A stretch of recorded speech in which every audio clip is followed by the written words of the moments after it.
Simon & Schuster Audio presents The Beatles by Bob Spitz. Read by Alfred Molina.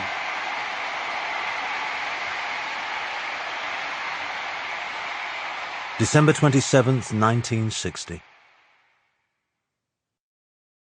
They had begun to pour into the village of Litherland as they always did, half an hour before the doors opened. Night crawlers, their bodies young and liquid, legs spidering along the sidewalks, exaggerated by the blue glare of the street lamps. This time of year, evening pressed down early from the desolate sky, raked by gunmetal grey clouds drifting east across the river toward the stagnating city of Liverpool. Every few minutes another double-decker bus groaned to a halt outside the Litherlands town hall and emptied a heaving load of teenagers onto the pavement. The main attraction had not yet arrived.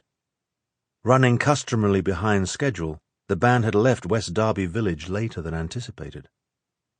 The four boys riding in the dark, grimy cargo hold like astronauts in a cramped space capsule braced themselves with experienced hands as the old crate rattled north. They stared silently out the back window for a while, absorbing the hallucinatory darkness.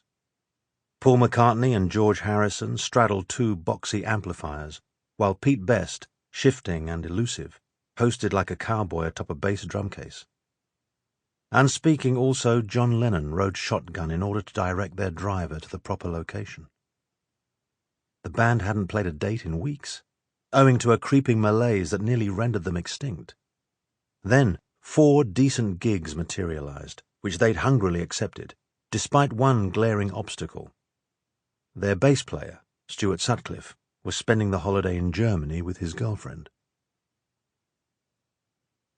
Only that August the band had left Liverpool a virtual embarrassment. Their playing was haphazard, their direction uncharted.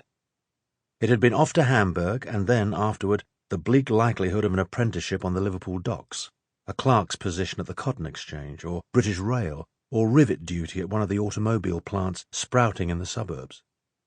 No doubt about it, after Germany there would be no further high life.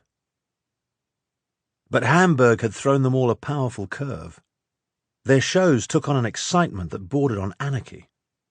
Frustrated by the feeble drone that English rock and roll bands had settled into, they exploited their notoriety as a gang of scruffs and pumped up the volume.